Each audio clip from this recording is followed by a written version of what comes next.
If you create content on Instagram consistently, but you still can't get the right views or leads, it's not because the Instagram algorithm hates you, it's because the game has fundamentally changed. Because posting consistently, what I hear a lot, is actually one of the worst pieces of advice out there, especially if you just post more of the wrong and same sort of boring content that does not make people remember you. So after taking a look and analyzing thousands of reels, there's one thing you're probably doing that you're not aware of that is keeping you stuck. Let's get into this whole thing. All right, so essentially what we're gonna do is we're gonna use two frameworks, more or less, that we use among our clients.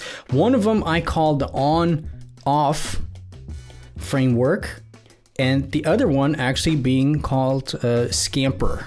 The Scamper method. So the on-off framework will give us a way to come up with really unique content ideas that are tried and tested within the algorithm, that feel fresh still, and that are not, like I said, the same copycat old stuff.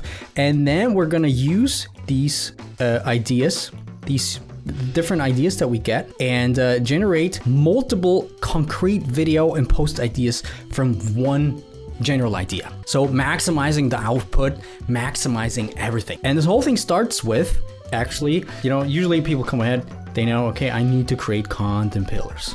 Okay, this is what people usually say. We're not going to talk about content pillars. I just recently had a video where we talked a little more about that.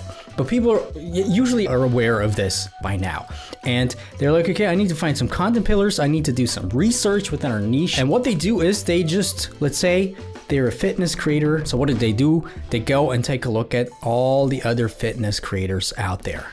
And then they're like, okay, this works, this doesn't work, this works, blah, blah, blah, blah, blah. But the main problem, I don't think anybody's ever talked about this, at least I haven't seen this out there anywhere, is if you just use that approach and just take a look at your own niche industry, it's just bound to be some boring, echo chamber in a way, because you're just gonna start replicating each other. This is gonna happen anyway, and it's a natural part of the content. It's not gonna make you the #1 creator in your industry, which is actually what we're aiming for, hopefully, what you're aiming for as well. #1 content creators, the ones that everybody starts to follow and copy, are the ones that have some uniqueness, freshness factor to it. I could give you a million examples, just think about them, the big ones. Casey Neistat, when he started out years ago, he started daily vlogging. He was like actually the first one to incorporate this whole storytelling daily vlogging thing. And then suddenly he was the one everybody started to copy and stuff like this. The most powerful hack you want to do is,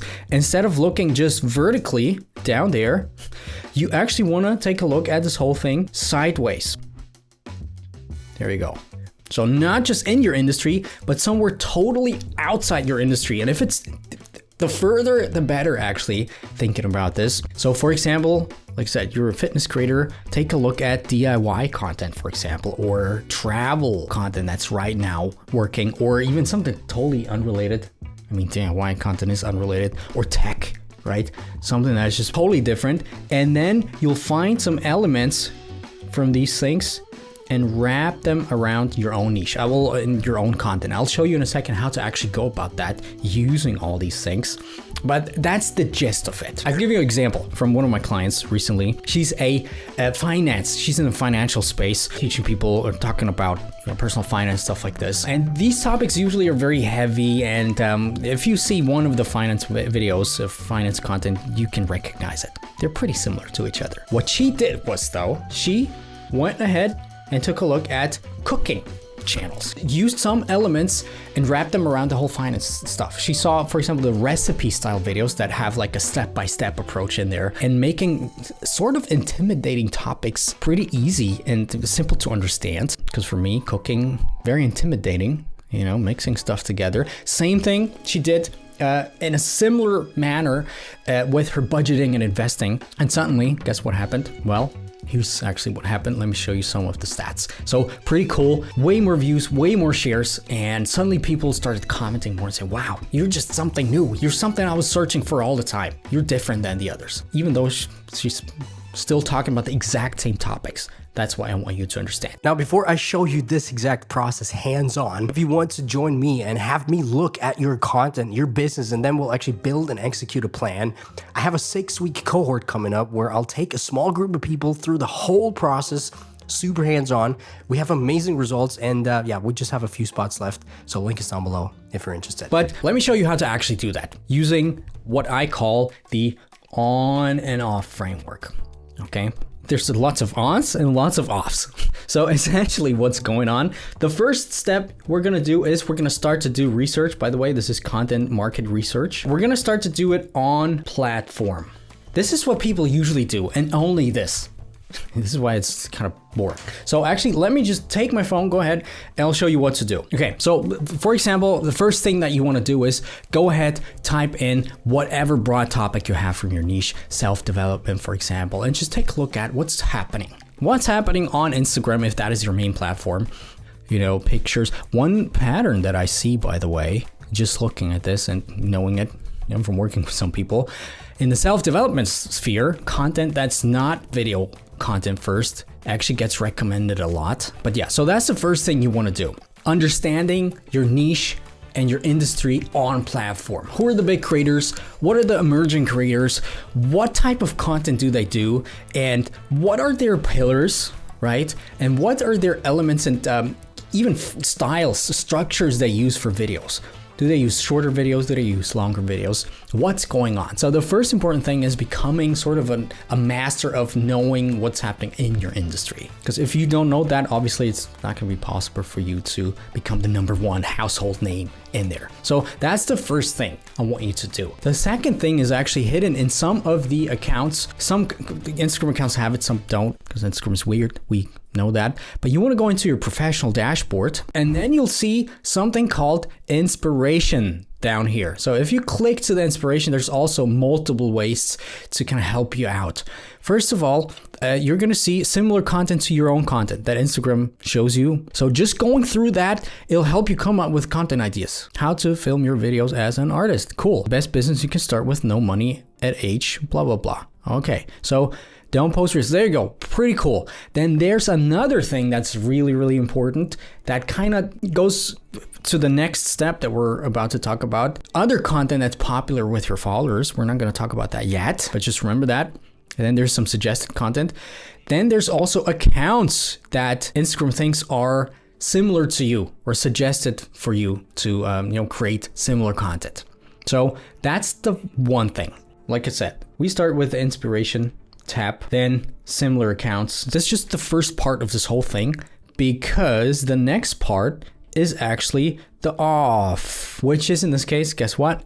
Off platform. So essentially you want to do the same thing that you did right here, just on a different platform, and ideally on multiple different platforms and multiple different mediums in a way. So if Instagram is your main platform, you go to take a look at YouTube Shorts or YouTube long form even, or TikTok, you know? So that's the first thing that kind of goes sideways again, but then it's even better to even go deeper. For example, you go to Reddit. A lot of people, there's a lot of subreddits for certain things. A lot of people give good advice. A lot of people give very bad advice in there as well. But you'll get a million of ideas and you'll start to understand your target audience a lot more. Same thing with other types of forums. And here's where it actually gets really interesting for a lot of you, probably. Magazines, articles, right? I've done some videos here on this channel that basically just took what a magazine article talked about and I created it for myself. Or even books. Another thing I do here a lot, read books and tell you about some of the principles, mix them with my own experience, with my own content. Okay, so off platform, that's the other thing. Next thing actually being on niche. Do research on niche. So inside your niche. And what you want to take a look out for is, first of all, like I just said, doing that, take a look out for general topics that you find. Take a look out for what types of hooks people create, and just generally, what are the elements, what are some trends within your niche? And again, this is usually what people do, only a small part of it. Certain elements of content, elements being, for example, how long is the content? How is the framing of the video and stuff like this? But that's not all, because we have still another off here missing, which is basically, well, guess what? Off niche, okay? So, and this is where the most powerful stuff comes into play. For example, if you go to similar or content that your followers also like or something like that in the inspiration tab on Instagram, this is where the real magic happens. This is where you want to mix and match certain concepts and elements with your own content, okay? We're talking about trends, hooks, obviously, but more so, and that's where it gets more advanced, the whole structure of videos. structure of content, the angle of the content, the format of the content. We'll talk about this in a second, how to actually do that. But essentially the whole packaging, that means packaging. And suddenly you have a very big understanding, not just what happens in your niche and what type of content works in your niche, but you have an understanding of what's going on outside your niche, and combining this will make you fresh, will make you the person that they were always looking for. Now, ideally, I would recommend you to write all these ideas and topic ideas down somewhere in a matrix, in a, table or something like this, in a spreadsheet, Notion database, whatever, because you'll see it'll be pretty fast for you to have suddenly a billion topic ideas, just general rough topic ideas, and that's all you need at this stage. If you're constantly trying to generate brand new ideas, what lots of people do, you're still setting yourself up for greater burnout. Believe me, I've been there many times. Plus, you'll burn yourself out not just by the time factor and just by overworking yourself, but also with ideas, because at some point you're going to be like, I've said everything. I've done everything that's supposed to be done. And what you want to do is actually